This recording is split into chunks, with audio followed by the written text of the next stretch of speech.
ജീവിക്കുമ്പോൾ നല്ല രീതിയിൽ ജീവിക്കുക, പണം ഉപയോഗിച്ച് ഭക്ഷണം കഴിക്കുക. ഫുഡ് ഒരു ആഘോഷത്തിൻ്റെ ഒരു പ്രതീകമായി മാറണം. ഭക്ഷണ പാചക കല എന്നാണ് നമ്മൾ പറയുക. അതേസമയം അവർക്ക് പണം കിട്ടുന്നുണ്ടാവാം, പക്ഷേ അവർക്ക് ഒരു അംഗീകാരമോ ഒരു ആദരവോ കിട്ടുന്നുണ്ടോ? കോഴിക്കോടിൻ്റെതായ തനത് വിഭവങ്ങളുണ്ടാവും. Hi hello, it's me Sajna Saharas. ഇൻസ്പയറിൻ്റെ ഇൻസ്പിറേഷൻ നിറഞ്ഞ മറ്റൊരു സ്റ്റോറിയിലേക്ക് ഏവർക്കും സ്വാഗതം.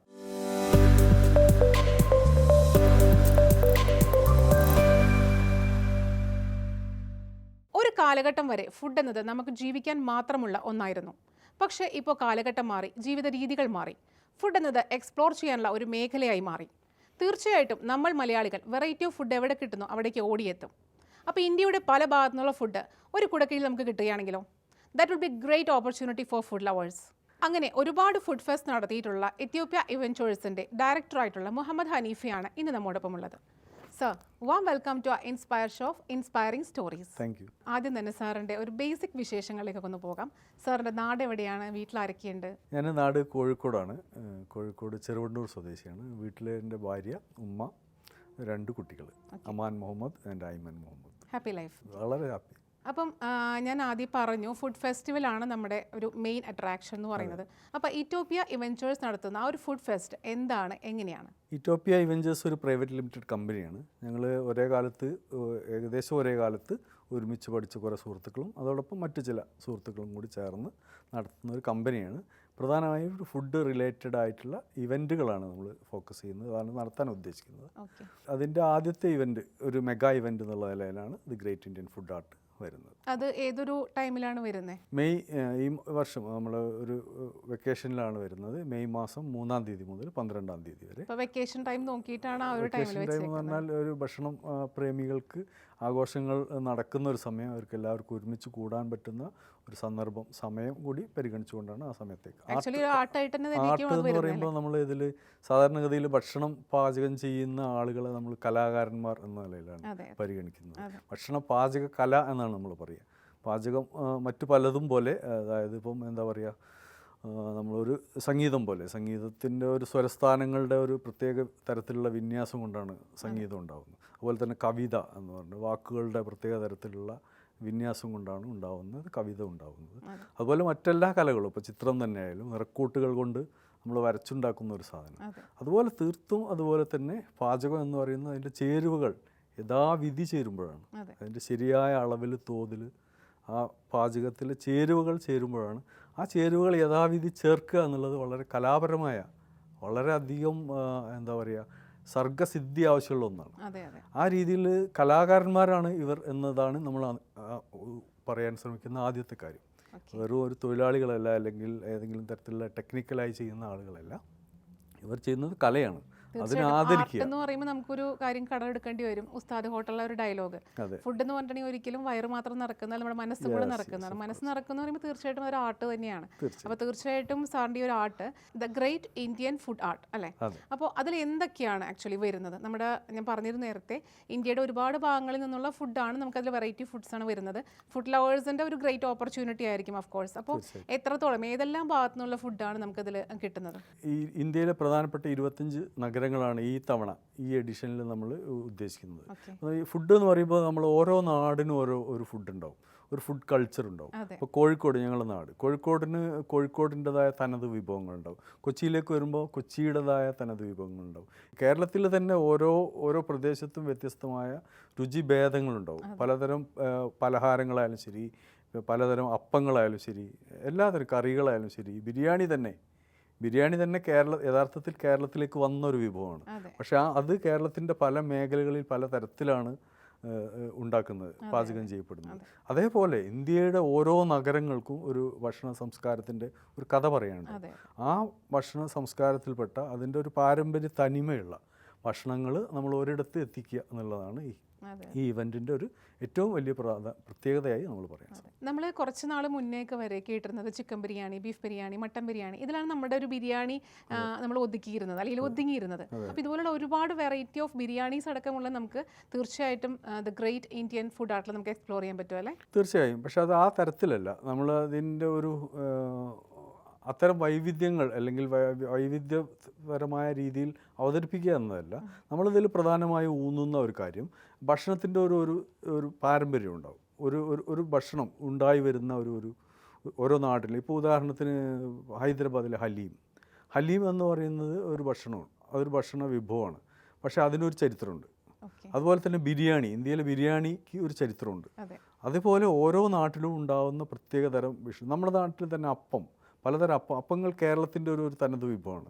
അതേസമയം ബ്രെഡ് എന്ന നിലയിൽ പലതരത്തിലുള്ള ഇപ്പോൾ ഇഡ്ഡലി അങ്ങനെ പല വകഭേദങ്ങൾ, അപ്പത്തിൻ്റെ പല വകഭേദങ്ങൾ ഇന്ത്യയുടെ എല്ലാ ഭാഗങ്ങളിലും ഉണ്ട്. പക്ഷേ അപ്പം എന്നത് തീർത്തും ഒരു കേരളീയ വിഭവമാണ്. അപ്പോൾ അതിന് തീർച്ചയായും ഒരു ചരിത്രം ഉണ്ടാവും. ഇങ്ങനെ ഓരോ വിഭവങ്ങളും നാടിൻ്റെ സാംസ്കാരിക പ്രധാനമായ പാരമ്പര്യമുള്ള ഭക്ഷണങ്ങളുടെ ഒരു മേള. ആ അർത്ഥത്തിലാണ് നമ്മൾ പിന്നെ ഈ ഗ്രേറ്റ് ഇന്ത്യൻ ഫുഡ് ആർട്ടിന് കാണുന്നത്. നമ്മുടെ ഒരു സ്ഥലത്തെ ആ ഒരു പ്ലേസിലെ ട്രഡീഷണൽ എത്നിക് ആയിട്ടുള്ള ഫുഡാണ് ശരിക്കും നമ്മൾ എക്സ്പ്ലോർ ചെയ്യുന്നത് അല്ലേ? അതെ. ഓക്കെ, അപ്പം ഒരുപാട് ഫുഡ് ലവേഴ്സിന് അതൊരു ഗ്രേറ്റ് ഓപ്പർച്യൂണിറ്റി ആണ്. ഇതിൻ്റെ ഒരു വലിയ പ്രാധാന്യം എന്ന് പറയുന്നത് ഈ വിഭവങ്ങൾ നമുക്ക് സാധാരണഗതിയിൽ റെസ്റ്റോറൻറ്റുകളിൽ കിട്ടുന്നുണ്ടാവും, പക്ഷേ അത് അത്രയും പോപ്പുലർ ആയിക്കൊള്ളുന്നില്ല. ഇപ്പോൾ ചില സീസണിൽ മാത്രം കിട്ടുന്ന വിഭവങ്ങളുണ്ടാവും. അതുപോലെ പലതരത്തിലുള്ള പ്രത്യേകതകളുള്ള വിഭവങ്ങളായിരിക്കും. ഇത് നമുക്ക് സാധാരണഗതിയിൽ കഴിക്കണമെങ്കിൽ ആ നാട്ടിൽ പോകണം. അപ്പോൾ കാശ്മീരിൽ പോയി, ഇപ്പോൾ കാശ്മീരിലെ തബക് മാസ് എന്ന് പറയുന്ന ഒരു ഫുഡുണ്ട്, ഒരു ഡിഷാണത്. അത് നമ്മൾ കഴിക്കണമെങ്കിൽ കാശ്മീരിൽ തന്നെ പോകണം. കാശ്മീർ അല്ലെങ്കിൽ ഇവിടെ ഉണ്ടാവാം, പക്ഷെ അതിൻ്റെ ശരിയായ രൂപത്തിൽ കഴിക്കണമെങ്കിൽ കാശ്മീരിൽ പോകണം. അപ്പോൾ നമ്മളിവിടെ ആ ഒരു വിഭവം കേരളത്തിലേക്ക് കൊണ്ടുവരുമ്പോൾ ആളുകൾക്ക് അതിൽ കൗതുകം ഉണ്ടാവും, അത് കഴിക്കാനുള്ളൊരു അവസരം നമ്മൾ ഒരുക്കുകയാണ്. ഇങ്ങനെ 100ഓളം വിഭവങ്ങൾ ഇന്ത്യയുടെ പല സിറ്റികളിൽ നിന്ന്, സംസ്ഥാനങ്ങളെല്ലാം നമ്മൾ നോക്കുന്നത് സിറ്റികളിൽ നിന്ന്. കാരണം ഇപ്പോൾ UP-യിൽ നിന്ന് 2, 4, 5 സിറ്റികളിൽ നിന്നുള്ള ഫുഡ് നമ്മൾ കൊണ്ടുവരുന്നുണ്ട്, പഞ്ചാബിൽ നിന്ന്. അതുപോലെ പല സ്റ്റേറ്റിൽ നിന്നും 1, 2 നഗരങ്ങൾ നമ്മൾ സെലക്ട് ചെയ്യുന്നുണ്ട്. കാരണം നഗരങ്ങളിലാണ് ഭക്ഷണങ്ങൾ ഉണ്ടാകുന്നത്, സംസ്ഥാനങ്ങൾ എന്ന അർത്ഥത്തിലല്ല, ഓരോ നഗരങ്ങളിലും. ഇപ്പോൾ UP-യെക്കുറിച്ച് തന്നെ പറയും, ഓരോ അടിയിലും വെള്ളത്തിൻ്റെ രുചി മാറും എന്ന് പറയുന്ന പോലെ ഓരോ നഗരങ്ങളിലും അതിൻ്റെ രുചി മാറുന്നുണ്ട്. അതിൻ്റെ ഭക്ഷണ രീതി, പാചക രീതികൾ എല്ലാത്തിലും വ്യത്യാസങ്ങൾ വരുന്നുണ്ട്. ഇപ്പോൾ ഉദാഹരണത്തിന് ഇപ്പം ഡൽഹിയോടടുത്തുള്ള UP-യിൽ സംബൽ, അമ്രോഹ, രാംപൂർ, മൊറാദാബാദ്, ഈ ഒരു ബെൽറ്റിൽ 10-15 കിലോമീറ്റർ ചുറ്റളവിലുള്ള 4 ദേശങ്ങളാണ്. പക്ഷെ 4 സ്ഥലത്ത് 4 തരം ഭക്ഷണ രീതികളാണ്. ഈ ഒരേ വിഭവം തന്നെ 4 രീതിയിൽ പാചകം ചെയ്യുന്ന നാടുകൾ. ഇത് ഈ മേഖലയുടെ മാത്രം പ്രത്യേകത അല്ല, UP-യിലുടനീളം ഇന്ത്യയുടെ പല ദേശങ്ങളിലും ഇത്തരത്തിലുള്ള വൈവിധ്യങ്ങളുണ്ട്. ഈ വൈവിധ്യങ്ങളെയാണ് നമ്മൾ കൊണ്ടുവരാൻ ശ്രമിക്കുന്നത്. തീർച്ചയായിട്ടും ഇപ്പം നമ്മൾ കേരളത്തിൽ നിന്ന് എടുക്കുകയാണെങ്കിൽ കോഴിക്കോട് എന്ന് പറഞ്ഞിട്ടുണ്ടെങ്കിൽ അത് ഫുഡിൻ്റെ ഒരു ഏരിയ ആണ്. ഇപ്പം പുറത്ത് നമ്മൾ അറബ്സ് നോക്കിയാൽ പോലും അവർ എടുത്ത് പറയുന്നത് മലയാളീസ് ആണോ അല്ലെങ്കിൽ ഫുഡാണോ എന്ന് പറഞ്ഞാൽ പിന്നെ കോഴിക്കോടിനെ അവർ ചോദിക്കുള്ളൂ. അത്രത്തോളം ഫേമസ് ആണ് കോഴിക്കോട് ഫുഡ് എന്ന് പറഞ്ഞാൽ. അപ്പോൾ അവിടെ തന്നെ ഒരുപാട് വെറൈറ്റീസ് ഓഫ് ഫുഡ്സ് ഉണ്ട്. അപ്പോൾ തീർച്ചയായിട്ടും നമ്മൾ നോർത്തിലേക്കൊക്കെ പോവുകയാണെങ്കിൽ ഇതുപോലെ തന്നെ ഒരുപാട് വെറൈറ്റി ഫുഡ്സ് നമുക്ക് കിട്ടും. പക്ഷേ ഈ നമ്മുടെ തിരക്ക് പിടിച്ചിട്ടുള്ള ആ ഒരു ജീവിതത്തിനിടയിൽ അവിടെ ഒന്നും പോയി നമുക്ക് ഫുഡ് എക്സ്പ്ലോർ ചെയ്യാനായിട്ട് സാധിക്കില്ല. പക്ഷേ ഇങ്ങനത്തെ ഒരു ഫുഡ് ഫെസ്റ്റ് വരുമ്പോൾ തീർച്ചയായിട്ടും അത് 9 days അല്ല ആക്ച്വലി വരുന്നത് അല്ലേ? 10 days ആണ് വരുന്നത്. അപ്പോൾ 10 days നമുക്ക് ഫുള്ള് ഓരോ വെറൈറ്റി ഓഫ് ഫുഡ്സ് നമുക്ക് എക്സ്പ്ലോർ ചെയ്യാനായിട്ട് സാധിക്കും. അപ്പോൾ ഇതിൽ ഫസ്റ്റ് ഡേ നമ്മൾ നോക്കുകയാണെങ്കിൽ ഒരു വെറൈറ്റി, ഒരു ടൈപ്പ് ഓഫ് ഫുഡ് അങ്ങനെ എന്തെങ്കിലും പ്രത്യേകതയുണ്ടോ? അതോ ഇത്ര സ്റ്റാളുകൾ ഉണ്ടാവും അങ്ങനെ എന്തെങ്കിലും ഉണ്ടോ? നമ്മുടെ 25 നഗരങ്ങളിൽ നിന്നുള്ള സ്റ്റാളുകളാണ് ഉണ്ടാവുക. അത് ഫസ്റ്റ് ഡേ തൊട്ട് അങ്ങനെ തന്നെ ഒരേ സ്റ്റാളുകൾ. ഓക്കെ. അപ്പം അത്രയും ഫുഡ് നമുക്ക് ഓരോ ദിവസവും ലഭിക്കുന്നതാണ്. വെറൈറ്റി ഓഫ് ഫുഡ് ആയിരിക്കും കിട്ടുന്നത്. ശരാശരി ഒരു സ്റ്റാളിൽ നമ്മൾ 5-6 വിഭവങ്ങൾ ഉണ്ടാവും. അതിൻ്റെ കൂടെ സ്വീറ്റ്സ് ഉണ്ടാവും, പലതരം ഖീർ എന്ന് പറയുന്ന പലതരം വിഭവങ്ങളുണ്ടാവും, ചായ ഉണ്ടാവും, ഇറാനി ചായ ഉണ്ടാവും, കശ്മീരി കവ ഉണ്ടാവും. അതുപോലെ പലതരം വിഭവങ്ങൾ. നമ്മൾ മെയിൻ കോഴ്സ് മാത്രമല്ല, ബ്രെഡ് മാത്രമല്ല, ബിരിയാണി മാത്രമല്ല, ബിരിയാണി തന്നെ ഇന്ത്യയിലെ വിവിധ ഭാഗങ്ങളിൽ നിന്നുള്ള 7-8 ബിരിയാണികൾ ഇതിലുണ്ടാവും. ഇതിൻ്റെ ടൈമും പിന്നെ ഇതിൻ്റെ ലൊക്കേഷനും ഒക്കെ എങ്ങനെയാണ് വരുന്നത്? ഇത് മെയ് 3 മുതൽ 12 വരെ, എല്ലാ ദിവസവും ഉച്ചയ്ക്ക് ശേഷം 3 മണി മുതൽ രാത്രി 10 മണി വരെയാണ്. ഇത് നടക്കുന്നത് കോഴിക്കോട് സരോവരം ബയോപാർക്കിനടുത്തുള്ള കാലിക്കറ്റ് ട്രേഡ് സെൻറ്റർ എന്ന ഒരു വലിയ ഫംഗ്ഷൻ ഹാളാണ്. സാധാരണഗതിയിൽ ഒരു 75,000-ഓളം സ്ക്വയർ ഫീറ്റ് സ്ഥലം അതിൻ്റെ ഉള്ളിൽ തന്നെ. ഈ ഹാളിൻ്റെ പൂർണ്ണമായും എയർ കണ്ടീഷൻ ചെയ്തൊരു ഹാളാണ്. ഹാളിനോടനുബന്ധിച്ച് ഒരു 3000-ഓളം വാഹനങ്ങൾ പാർക്ക് ചെയ്യാനുള്ള സ്ഥല സൗകര്യം. നല്ല പാർക്കിംഗ് പ്ലേസ് കിട്ടും. ഉണ്ട്. എത്രത്തോളം ആൾക്കാർ നമുക്ക് ഓക്യുപ്പൈ ചെയ്യാൻ പറ്റും? നമ്മൾ ഒരു ദിവസം 5000 മുതൽ 7000 പേര് വരെയാണ് ഓരോ ദിവസം പ്രതീക്ഷിക്കുന്നത്. വീക്കെൻഡിൽ അതൊരു 7000 മുതൽ 10,000 വരെ ആളുകളെയാണ് പ്രതീക്ഷിക്കുന്നത്. ടോട്ടൽ നമ്മളൊരു എക്സ്പെക്റ്റേഷൻ ഒരു 1 ലക്ഷം മുതൽ 1.5 ലക്ഷം ആളുകളെയാണ് ഈ ഒരു 10 ഡേയ്സിൽ നമ്മൾ എക്സ്പെക്ട് ചെയ്യുന്നുണ്ടല്ലേ? ഇത് എൻട്രൻസ് ഫീസ് ഒക്കെ എങ്ങനെയാണ് വരുന്നത്? എൻട്രൻസ് ഫീസ് 100 രൂപയാണ്. പക്ഷേ അത് ഫുഡ് കൂപ്പൺ നമുക്ക് ഫുഡ് കൂപ്പണായിട്ട് റെഡീം ചെയ്യാൻ പറ്റും. അപ്പോൾ ഒരു 10 days ഒക്കെ വരുന്ന ആൾക്കാർക്ക് അതിനനുസരിച്ച് റെഡീം ചെയ്യാൻ പറ്റും അല്ലേ? എല്ലാ ദിവസവും റെഡീം ചെയ്യാം. 100 രൂപക്ക് കൂപ്പൺ എടുക്കുക, അകത്ത് പോവുക, 100 രൂപക്കുള്ള ഫുഡ് കഴിക്കാം. ഓക്കെ, ഇത് ഓൺലൈൻ നമുക്ക് പർച്ചേസ് ചെയ്യാനായിട്ടുള്ള ഓൺലൈൻ അത് നമ്മൾ സെറ്റ് ചെയ്തുകൊണ്ടിരിക്കുന്നു. ഓക്കെ, അപ്പോൾ അതൊക്കെ ഡിസ്ക്രിപ്ഷൻ ബോക്സിൽ തീർച്ചയായിട്ടും ഉണ്ടാവും. അതിൻ്റെ ആ ഒരു ലിങ്കും കാര്യങ്ങളൊക്കെ ഉണ്ടാവും തീർച്ചയായിട്ടും. കാരണം ഒരുപാട് ആൾക്കാർ വെയിറ്റ് ചെയ്യുന്നുണ്ടാവും. അപ്പം ഈ ഒരു വെക്കേഷൻ ടൈം ആകുമ്പോൾ തീർച്ചയായിട്ടും പുറത്ത് പോകണം, അല്ലെങ്കിൽ യാത്ര പോയിട്ട് ഇത്രയും ഫുഡൊക്കെ എക്സ്പ്ലോർ ചെയ്യണമെന്ന് ആഗ്രഹിക്കുന്ന ആൾക്കാർക്ക് അങ്ങോട്ടൊന്നും പോകാതെ നമുക്ക് കാലിക്കറ്റ് ട്രേഡ് സെന്ററിലേക്ക് ഒരു വലിയൊരു ഫംഗ്ഷനായിട്ട് നമുക്ക് ചെല്ലുന്നത് ഒരു ഫെസ്റ്റിവൽ മൂഡിലാകുമ്പോൾ കുറച്ചും കൂടെ നല്ല സന്തോഷമായിരിക്കും ആളുകൾക്ക്. കാരണം ഒരു നാട് വികസിക്കുക എന്ന് പറയുമ്പോൾ അവിടുത്തെ റോഡും കെട്ടിടങ്ങളും മാത്രം വികസിച്ചാൽ പോരാ, നമ്മൾ അവിടുത്തെ ജനങ്ങളുടെ മനസ്സിൻ്റെ സന്തോഷവും മനസ്സിൻ്റെ ആ ഒരു ആരോഗ്യം കൂടെ വളരെ ഇമ്പോർട്ടൻ്റ് ആണ്. അതിന് ഇങ്ങനെയുള്ള ഫെസ്റ്റിവൽസ് തീർച്ചയായിട്ടും വളരെയധികം ഉപകാരപ്പെടും.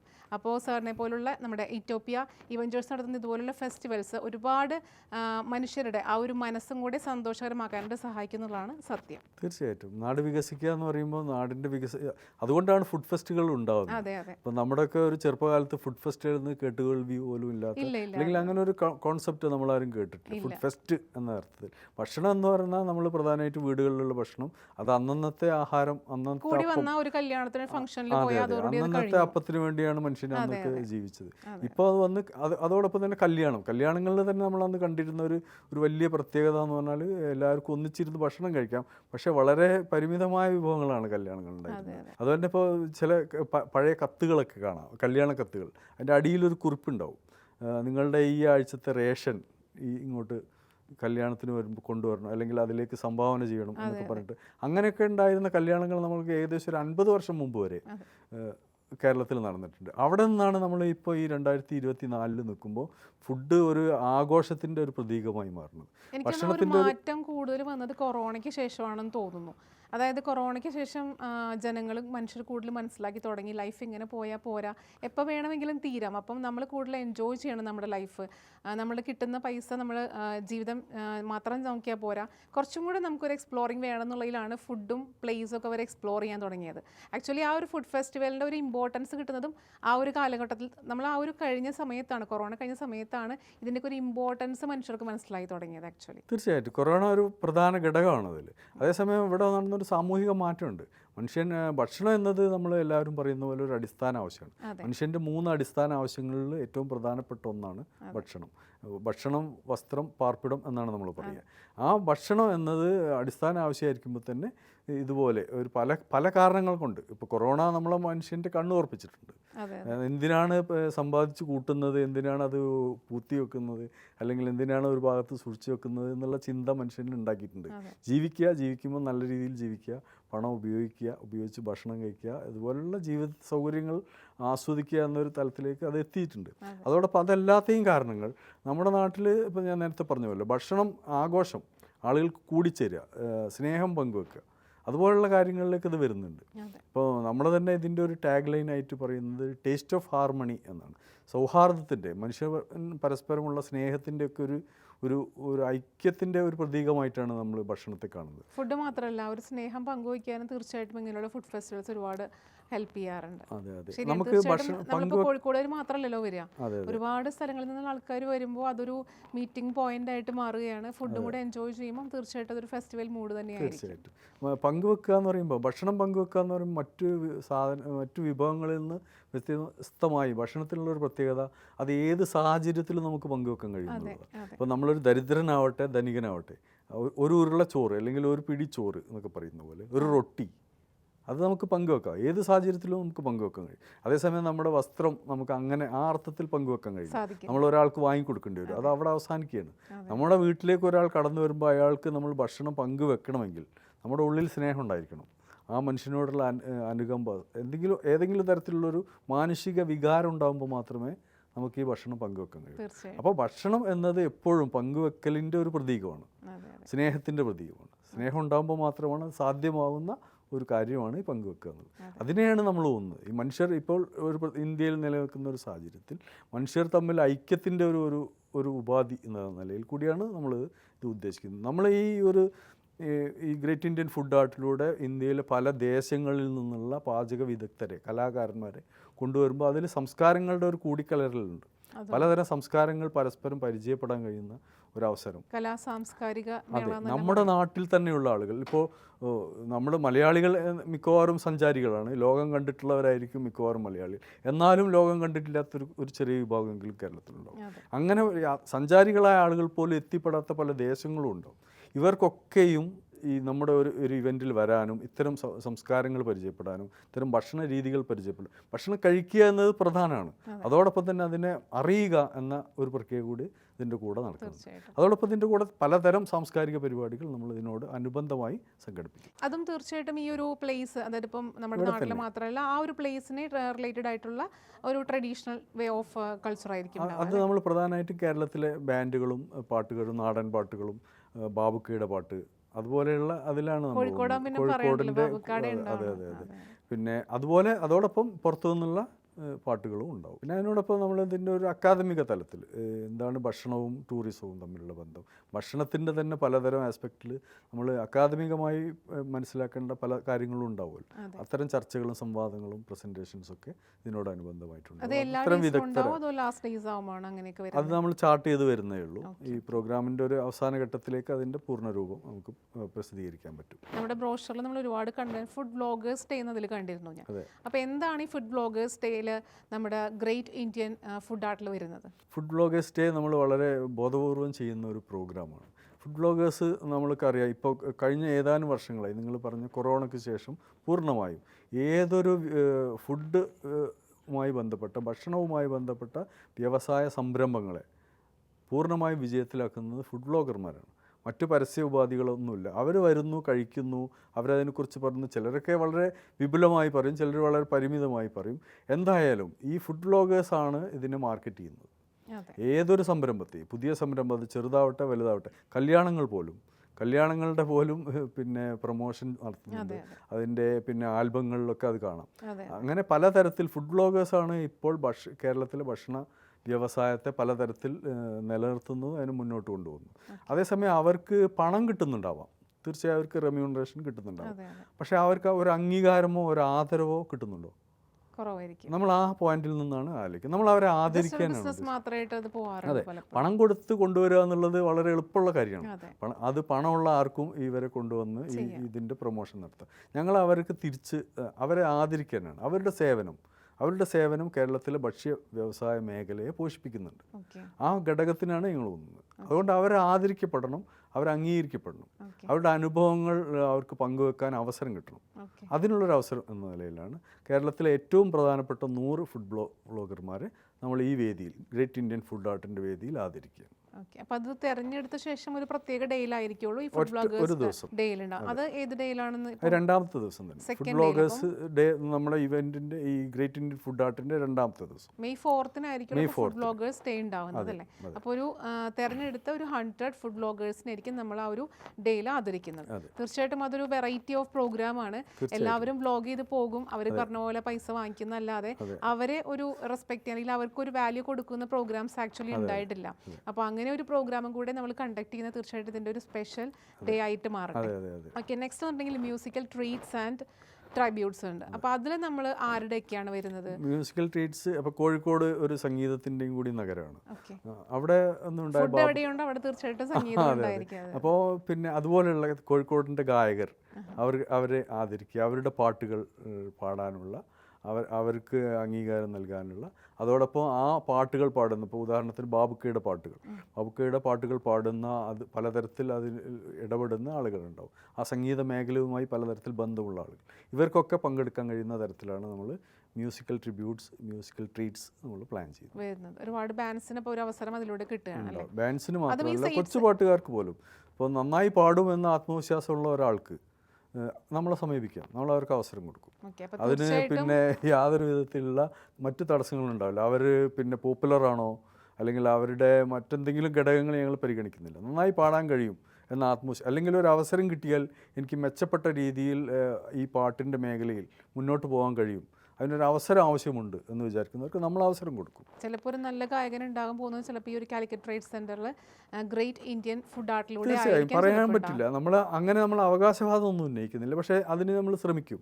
നമ്മളുടെ ഈ ഗ്രേറ്റ് ഇന്ത്യൻ ഫുഡ് ആർട്ടിൽ നിന്നൊരു പുതിയ ഗായകൻ ഉണ്ടാവുകയാണെങ്കിൽ അതിൽ ഞങ്ങൾക്ക് വളരെയധികം സന്തോഷമുണ്ടാവും. കേരളത്തിനൊരു പുതിയ ഗായകനെ സമർപ്പിക്കാൻ കഴിഞ്ഞ ഒരു വേദി എന്ന നിലയിൽ ഞങ്ങൾക്കത് അഭിമാനം തോന്നും. അപ്പോൾ തീർച്ചയായിട്ടും നല്ല ഗായകർക്ക് സമീപിക്കാം. മെയ് 3 തൊട്ട് മെയ് 12 വരെയാണ് ഈ ഒരു ഫംഗ്ഷൻ, ഈ ഒരു ഫെസ്റ്റിവൽ വരുന്നത്.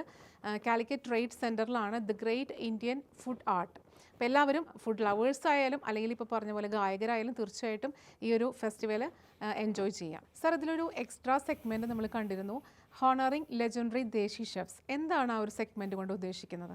ഹോണറിംഗ് ലെജൻഡറി ദേശി ഷെഫ്സ് എന്ന് പറയുന്നത് നമ്മുടെ നാട്ടിൽ ഈ പുതിയ രുചികൾ പരിചയപ്പെടുത്തിയ ധാരാളം ആളുകളുണ്ട്. ഓരോ നാട്ടിലും ഉണ്ടാവും തനത് രുചികൾ. ഇപ്പോൾ ഉദാഹരണത്തിന് പറഞ്ഞാൽ ഞങ്ങൾ കോഴിക്കോട് മിൽക്ക് സർബത്ത്, ഭാസ്കരേട്ടൻ എന്ന് പറയുന്ന ഒരു മനുഷ്യൻ്റെ ഒരു കണ്ടുപിടുത്തമാണ് മിൽക്ക് സർബത്ത്. അതുവരെ മിൽക്ക് സർബത്ത് നമ്മളാരും കണ്ടിട്ടോ രുചിച്ചിട്ടുമില്ല. അപ്പോൾ കോഴിക്കോട് തന്നെ അദ്ദേഹത്തിൻ്റെ ഷോപ്പിൻ്റെ മുന്നിൽ അപ്പുറമൊക്കെ ധാരാളം ഒരുപാട് കടകളുണ്ട്. പക്ഷേ ഈ മിൽക്ക് സർബത്ത് കുടിക്കണമെങ്കിൽ നമ്മളവിടെ കാത്തു നിൽക്കണം, ക്യൂ നിന്ന് കുടിച്ചാൽ മാത്രമേ അത് കിട്ടുള്ളൂ. കുറച്ച് സമയം അവിടെ വെയിറ്റ് ചെയ്താൽ മാത്രമേ നിങ്ങൾക്ക് മിൽക്ക് സർബത്ത് എന്ന് പറഞ്ഞാൽ നേരെ എടുത്തു തരില്ല. അവിടെ ഒരു ആൾക്കൂട്ടുണ്ടാവും. ഈ ആൾക്കൂട്ടം അവിടെ മിൽക്ക് സർബത്താണ് അവിടുത്തെ ഒരേ ഒരു വിഭവം. അതിൻ്റെ ഒരു പ്രത്യേക രീതിയുണ്ട്. അത് അവിടെ പാത്രത്തിൽ ഈ ഗ്ലാസ്സിൽ ഒഴിച്ച് തരുന്നത്. അദ്ദേഹത്തെ എത്ര ആൾക്കൂട്ടുണ്ടെങ്കിലും ആരാണ് ആദ്യം വന്നതെന്ന് ഭാസ്കരേട്ടൻ അറിയാം. അവർക്ക് കറക്റ്റായിട്ട് അദ്ദേഹത്തെ എടുത്തു കൊടുക്കും. അപ്പോൾ അത് മിൽക്ക് സർബത്ത് എന്ന് പറഞ്ഞത് ഇന്ന് വ്യാപകമാണ്. മിക്കവാറും എല്ലാ കടകളിലും മിൽക്ക് സർബത്ത് കിട്ടും. അതുപോലെ മറ്റൊന്നാണ് ഈ ഷാർജ ഷേക്ക്. ഈ ഷാർജ ഷേക്ക് എന്ന് പറഞ്ഞത് തീർത്തും പുതിയൊരു വിഭവമാണ്. നമ്മുടെ നാട്ടിൽ ജ്യൂസ് വന്നിട്ട് തന്നെ ഒരു 40 വർഷത്തിലപ്പുറം ആയിട്ടുണ്ടാവില്ല. എൻ്റെയൊക്കെ ചെറുപ്പത്തിൽ ജ്യൂസ് വരുന്നത് നമ്മൾ കണ്ടിട്ടുണ്ട്. മൈസൂർ പഴമായിരുന്നു അതിൽ ആദ്യത്തെ ജ്യൂസിൻ്റെ വിഭവം. അതിന് മുമ്പൊക്കെ അവിൽ മിൽക്ക് അല്ലെങ്കിൽ അവിൽ സർബത്ത് എന്നൊക്കെ പറഞ്ഞിട്ടാണ് ഉണ്ടാക്കിയത്. ജ്യൂസ് വന്നു, അതെ ജ്യൂസ് വന്നു. ജ്യൂസിന് ശേഷമാണ് ഷേക്ക് വന്നു. ഷേക്കിൽ ആദ്യം വന്നത് എനിക്ക് തോന്നുന്നു ഷാർജ ഷേക്ക്. ഈ ഷാർജ ഷേക്ക് കോഴിക്കോട്ട് കലന്തൻസ് എന്ന് പറയുന്ന ഒരു ഷോപ്പിൽ നിന്നാണ്, മാനാഞ്ചർക്ക് അടുത്തുള്ള ഒരു ഷോപ്പിൽ നിന്നാണ് ഉണ്ടാകുന്നത്. ഇപ്പോൾ ഷാർജ ഷേക്ക് ഇല്ലാത്ത ഒരു കടയില്ല. ഷാർജ ഷേക്ക് ഒരു കോമൺ ആയി. ഇങ്ങനെ പലതരം അമ്മമെസ്, അതുപോലെ പലതരം നൂതനമായ ആശയങ്ങൾ, പുതിയ രുചികൾ മലയാളികൾക്ക് പരിചയപ്പെടുത്തിയ ആയിരക്കണക്കിന് ആളുകളുണ്ട്. ഓരോ നാട്ടിലും ഉണ്ടാവും. ഇവരെല്ലാവരെയും കണ്ടുപിടിക്കുക അസാധ്യമായ ഒരു കാര്യമാണ്. ഞങ്ങളൊരു ടീം ഇപ്പോൾ അതിൽ വർക്ക് ചെയ്തുകൊണ്ടിരിക്കുന്നുണ്ട്. മലബാർ മേഖലയിലെങ്കിലും ഉള്ള പരമാവധി ഇതുപോലുള്ള ലെജൻഡറി ഷെഫ്സ് എന്ന് നമുക്ക് ആത്മാർത്ഥമായി വിളിക്കാൻ കഴിയുന്ന ആളുകളെ നമ്മൾ ഈ വേദിയിൽ വെച്ച് ആദരിക്കുകയാണ്. അതിൽ കൂടെ മറ്റൊരു പ്രത്യേകത കൂടെ ഉള്ളത്, ഇങ്ങനെ ഉള്ള ആളുകളെ സജസ്റ്റ് ചെയ്യാൻ, നമുക്ക് ആളുകളെ കണ്ടെത്തുക അത് വലിയൊരു ടാസ്ക് ആണല്ലോ. അപ്പോൾ അറിയുന്ന ആളുകൾക്ക് ഇവരെ പേരുകൾ സജസ്റ്റ് ചെയ്യാം. എൻ്റെ നാട്ടിൽ ഇങ്ങനെ ഒരു ചന്ദ്രേട്ടനുണ്ട്, എൻ്റെ നാട്ടിൽ ഇങ്ങനെ ഒരു അമ്മദക്കുണ്ട് എന്ന് പറഞ്ഞിട്ട് അവരുടെ വിശദീകരണങ്ങൾ തരാം. എന്താണ് അവരുടെ പ്രൊഫൈൽ എന്താണെന്ന് നമുക്ക് അയച്ചു തരാം. അങ്ങനെ സജസ്റ്റ് ചെയ്യുന്ന ആളുകളെ, ഈ പറയുന്ന ആളുകളെ നമ്മൾ സെലക്ട് ചെയ്യുകയാണെങ്കിൽ, ഇന്ന ആളെ നമ്മളിവിടെ വേദിയിൽ ആദരിക്കുകയാണെങ്കിൽ, അവരെ സജസ്റ്റ് ചെയ്ത ആളുകളുടെ സാന്നിധ്യത്തിൽ അവരെ കൂടി നമ്മൾ ആ വേദിയിൽ പങ്കാളിയാക്കുകയാണ്.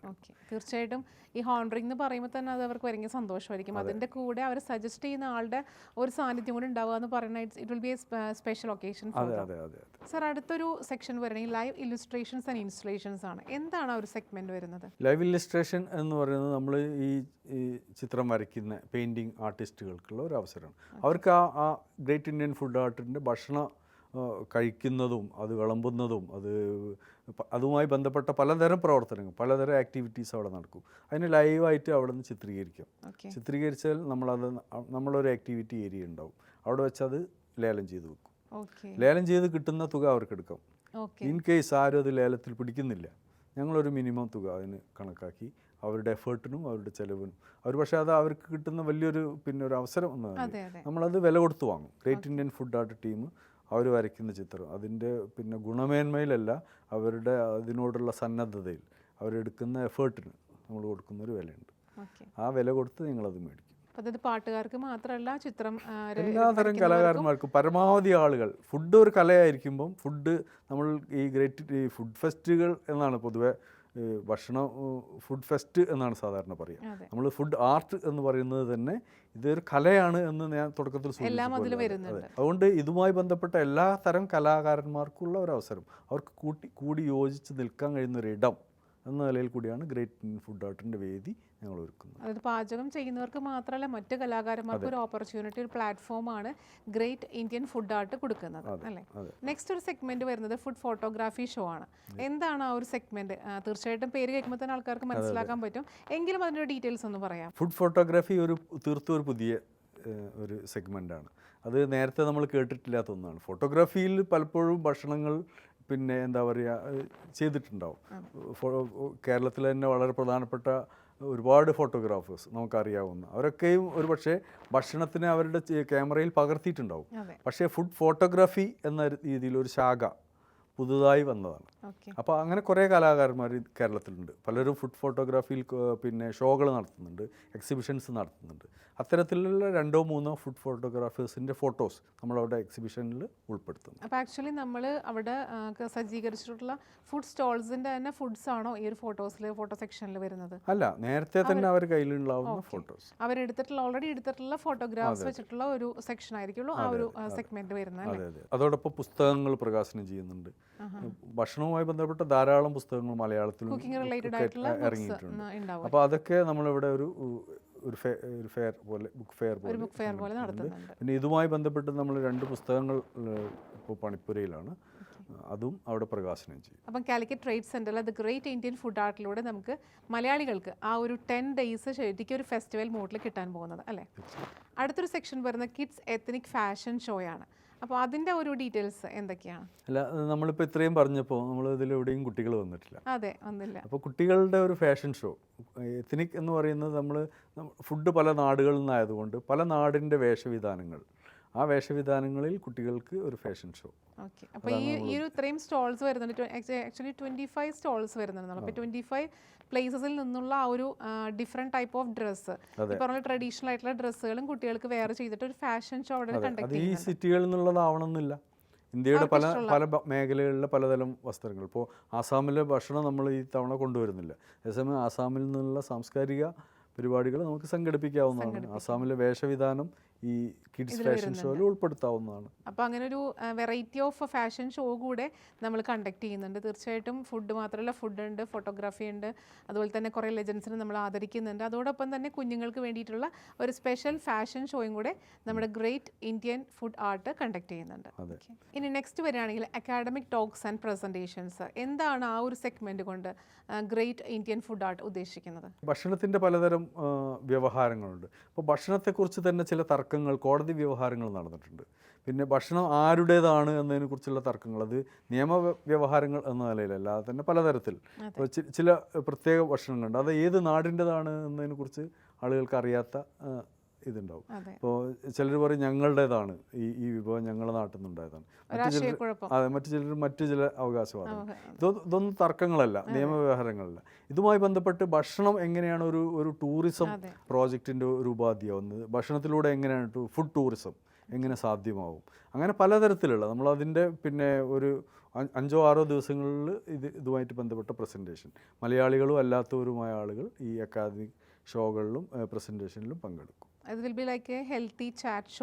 അതെ. ഇപ്പോൾ കൊറോണയ്ക്ക് ശേഷം ഭക്ഷണത്തിനെ കുറിച്ചുള്ള ഏറ്റവും വലിയ മനുഷ്യൻ്റെ ആശങ്ക അത് പിന്നെ ഒരേ സമയം പോഷകദായകമായിരിക്കണം, അത് ഹെൽത്തി ആയിരിക്കണം. അതെ. അപ്പോൾ അൺഹെൽത്തിയായ ഭക്ഷണങ്ങളെക്കുറിച്ചൊരു അവയർനെസ് നമുക്കുണ്ട്. ഏത് ഭക്ഷണം കഴിച്ചാലാണ് നമുക്ക് പ്രതിരോധ ശേഷി കൂട്ടാൻ കഴിയുക, ഏത് ഭക്ഷണമാണ് നമ്മുടെ ആരോഗ്യത്തിനെ തകർക്കുന്നത്, നശിപ്പിക്കുന്നത് എന്നതിനെക്കുറിച്ചൊക്കെ മലയാളികൾ വളരെയധികം ബോധവാന്മാരാണ് ഈ കാലത്ത്.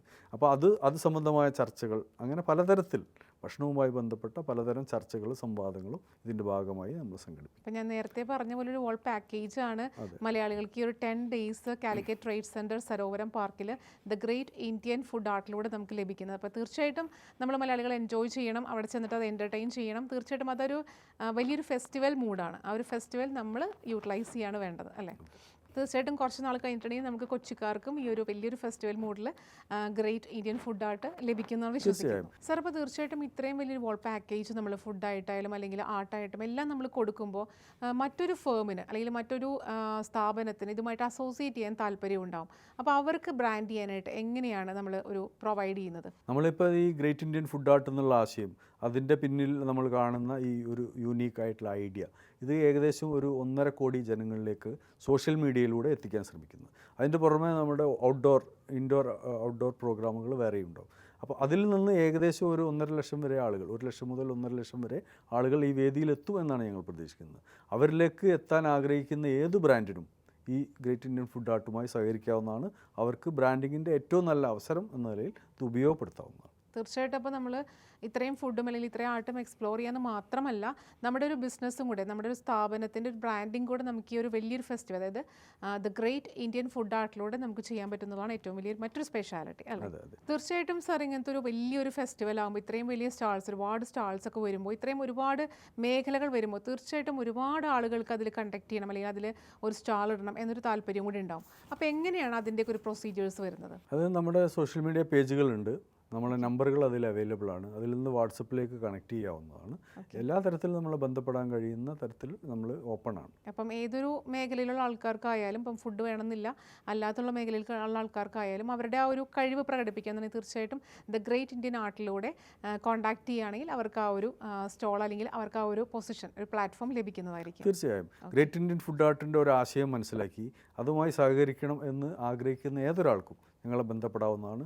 അവർക്കൊരു അവസരമുണ്ടെങ്കിൽ അല്ലെങ്കിൽ അവർക്ക് പങ്കെടുക്കാനുള്ളൊരു സാധ്യത ഉണ്ടെങ്കിൽ ആ സാധ്യത പ്രയോജനപ്പെടുത്താൻ ഞങ്ങൾ തയ്യാറാണ്. സാർ, ആക്ച്വലി മാറുന്ന കാലഘട്ടത്തിൽ ഫെസ്റ്റിവൽസ് പറഞ്ഞാൽ ഒരുപാട് ഫുഡ് ഫെസ്റ്റിവൽസ് ഒക്കെ വരുന്നുണ്ട്. അപ്പോൾ നമ്മുടെ great Indian food art festival എന്താണ് മറ്റ് ഫെസ്റ്റിവൽസ് നിന്നും ഡിഫറൻഷിയേറ്റ് ചെയ്യുന്നത്? അത് നമ്മൾ ഇപ്പോൾ ഉടനീളം പറഞ്ഞ ആശയം, നമ്മൾ ഗ്രേറ്റ് ഇന്ത്യൻ ഫുഡ് ആർട്ട് എന്ന് പറഞ്ഞാൽ തീർച്ചയായും ഒരു പുതിയ കോൺസെപ്റ്റാണ്. അതാണ് അതിൻ്റെ ഏറ്റവും പ്രധാനപ്പെട്ട വ്യത്യാസം. അതോടൊപ്പം നമ്മളിത് അവതരിപ്പിക്കുന്നത് അതിൽ ഏറ്റവും എന്താ പറയുക, ഓതൻറ്റിക്കായ ആളുകളാണ്. ഓരോ നാട്ടിൽ നിന്നും അതിൻ്റെ ഭക്ഷണത്തിൽ അതിൻ്റെ വിദഗ്ധരായ ആളുകളാണ് ഈ ഭക്ഷണം ഇവിടെ വന്ന് തയ്യാറാക്കുന്നത്. അവരെ ഇവിടെ വരുത്തി അവർ ഒരു ടീമിനെ ഉണ്ടാക്കി ഇവിടെ കൊണ്ടുവന്ന് അവരാണ് ഈ ഭക്ഷണം ഉണ്ടാക്കുന്നത്. അതാണ് അതിൻ്റെ രണ്ടാമത്തെ കാര്യം. മൂന്നാമത്തെ കാര്യം, അത് ഏറ്റവും നല്ല പോഷക സമൃദ്ധമായിരിക്കും. അതേസമയം ഉയർന്ന തോതിലുള്ള ഹൈജീൻ നമ്മൾ മെയിൻറ്റെയിൻ ചെയ്യും. അപ്പോൾ അത്രയും ഹൈജീനായിട്ടും അത്രയും വെറൈറ്റി ഓഫ് ഫുഡ്സാണ് നമ്മൾ ഗ്രേറ്റ് ഇന്ത്യൻ ഫുഡ് ആർട്ടിലൂടെ ജനങ്ങൾക്ക് കൊടുക്കുന്നത് അല്ലേ? അപ്പോൾ നമ്മൾ ഇത്രയും നേരം ദ ഗ്രേറ്റ് ഇന്ത്യൻ ഫുഡ് ആർട്ടിൻ്റെ വിശേഷങ്ങളൊക്കെ പങ്കുവച്ചു. നമ്മൾ ഇറ്റോപ്യയിലേക്ക് വരികയാണെങ്കിൽ ഇറ്റോപ്യ ഇവൻറ്റേഴ്സിന് ഇനി എക്സ്പാൻഷൻസ് അല്ലെങ്കിൽ പുതിയ പുതിയ ഇവൻറ്റ്സ് പ്ലാൻസ് ഉണ്ടോ? തീർച്ചയായും. ഈ ഇറ്റോപ്യ ഇവൻറ്റേഴ്സ് എന്നത് ഭക്ഷ്യ വ്യവസായ മേഖലയിൽ പുതിയ സംരംഭങ്ങൾ എന്നതാണ് നമ്മുടെ ഒരു ആശയം. അത് ഇതുപോലുള്ള ഫെസ്റ്റുകൾ, ഇതുപോലുള്ള സംരംഭങ്ങൾ സംഘടിപ്പിക്കുക എന്നുള്ള നൂതനമായ ആശയങ്ങൾ. ഇപ്പോൾ നമ്മൾ ഓണത്തിന് അതുപോലൊരു പ്രോഗ്രാം ആലോചിക്കുന്നുണ്ട്. അതിനുശേഷം ഇതുപോലെ വ്യത്യസ്തമായ പ്രോഗ്രാമുകൾ. നമ്മളത് ഇപ്പോൾ പറയാൻ പറ്റാത്തത് അത് അനൗൺസ് ചെയ്തിട്ടില്ല എന്നുള്ളതുകൊണ്ട്. അപ്പോൾ സാർ, തീർച്ചയായിട്ടും ഇങ്ങനെയുള്ള ഫുഡ് ഫെസ്റ്റിവൽസ് നമുക്ക് കേരളീയർക്ക് മാത്രമല്ല താല്പര്യം ഉണ്ടാവുക, ഒരുപാട് ആളുകൾക്ക് നടത്തണമെന്ന് ആഗ്രഹം ഉണ്ടാവും, അതിൽ പങ്കെടുക്കണമെന്ന് ആഗ്രഹം ഉണ്ടാവും. അപ്പോൾ ഇന്ത്യക്ക് അകത്തും അതുപോലെ തന്നെ ഇന്ത്യക്ക് പുറത്തും ഗൾഫ് നാടുകളിലുമെല്ലാം നമ്മുടെ ഇറ്റോപ്യ ഇവൻറ്റേഴ്സിൻ്റെ പ്രോഗ്രാംസ്, ഫെസ്റ്റിവൽസ് തീർച്ചയായിട്ടും കണ്ടക്ട് ചെയ്യാൻ സാധിക്കും അല്ലേ? തീർച്ചയായും. അത്തരത്തിലുള്ള പലതരം സംരംഭകർ ഇപ്പോൾ തന്നെ മുന്നോട്ട് വരുന്നുണ്ട്. നമ്മൾ ഈ ഇവൻറ്റിന് ശേഷമാണ് അത്തരം കാര്യങ്ങളിൽ നയപരമായ തീരുമാനങ്ങളെടുത്ത് മുന്നോട്ട് പോവുക. തീർച്ചയായും ഇന്ത്യയുടെ പല ഭാഗങ്ങളിലും ഇന്ത്യക്ക് പുറത്തും ഈ ഇറ്റോപ്യ ഇവൻറ്റേഴ്സിൻ്റെ പലതരത്തിലുള്ള സംരംഭങ്ങൾ തീർച്ചയായും ഉണ്ടാവും. സാർ, ആക്ച്വലി ഞാൻ നേരത്തെ പറഞ്ഞ പോലെ തന്നെ നമുക്ക് ഒരുപാട് മേഖലയിലെ ആളുകൾക്ക് ഈ ഒരു ഫെസ്റ്റിവലിൽ നമുക്ക് പങ്കെടുക്കാൻ സാധിക്കും.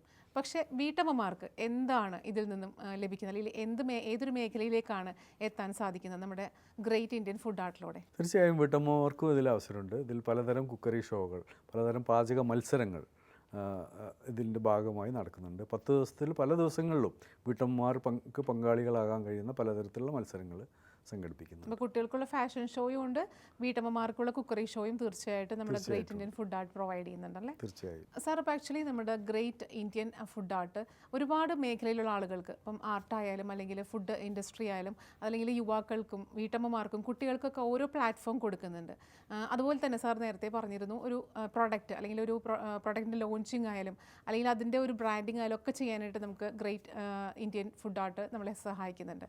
അതല്ലാതെ മറ്റെന്താണ് ഒരു ഫെസിലിറ്റി പ്രൊവൈഡ് ചെയ്യുന്നത്? ഇപ്പോൾ നമ്മൾ പറഞ്ഞതുപോലെ ഈ ഗ്രേറ്റ് ഇന്ത്യൻ ഫുഡ് ആർട്ടിൻ്റെ വേദിയിൽ വെച്ച് നിങ്ങൾക്ക് ഏതൊരു പ്രോഡക്റ്റും, ഒരു പുതിയ പ്രോഡക്റ്റ്, ഒരു പുതിയ ബ്രാൻഡ് ലോഞ്ച് ചെയ്യാൻ പറ്റും. പുസ്തകങ്ങൾ പ്രകാശനം ചെയ്യാൻ പറ്റും.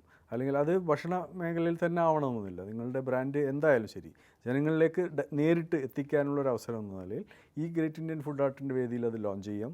അതേപോലെ തന്നെ മറ്റു പല കൂട്ടായ്മകൾ, ഇപ്പം നമ്മുടെ നാട്ടിൽ ആ കൂട്ടായ്മകളുടേതായ ആഘോഷങ്ങളും കൂടിച്ചേരലുകളും ധാരാളമായി നടക്കുന്നുണ്ട്. പ്രത്യേകിച്ച് റെസിഡൻസ് അസോസിയേഷനുകൾ, അവരുടെ ഒരു ഗ്യാതറിങ് നമുക്ക് ഇവിടെ വെച്ച് നടത്താൻ പറ്റും. അതുപോലെ തന്നെ അലൂമിനി അസോസിയേഷനുകൾ, പല കോളേജുകളിലും ഒന്നിച്ച് പഠിച്ച കുട്ടികൾ, പഴയ കാലത്തെ പിന്നെ ഓർമ്മകൾ പങ്കുവെക്കാനുള്ളൊരു അവസരം.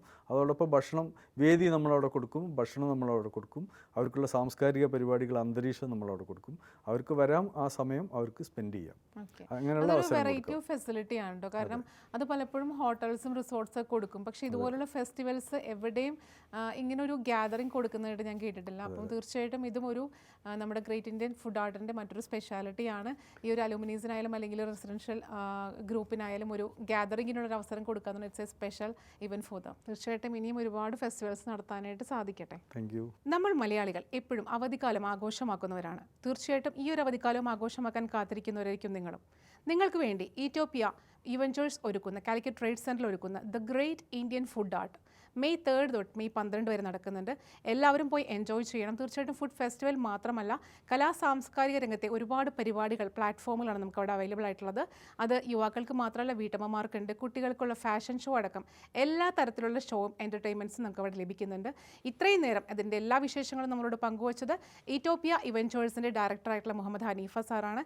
ഇനിയും ഇതുപോലുള്ള ഇൻസ്പയറിംഗ് സ്റ്റോറീസുമായി ഇൻസ്പയർ കാണുന്നവരെ it's me Sajna Sara signing of.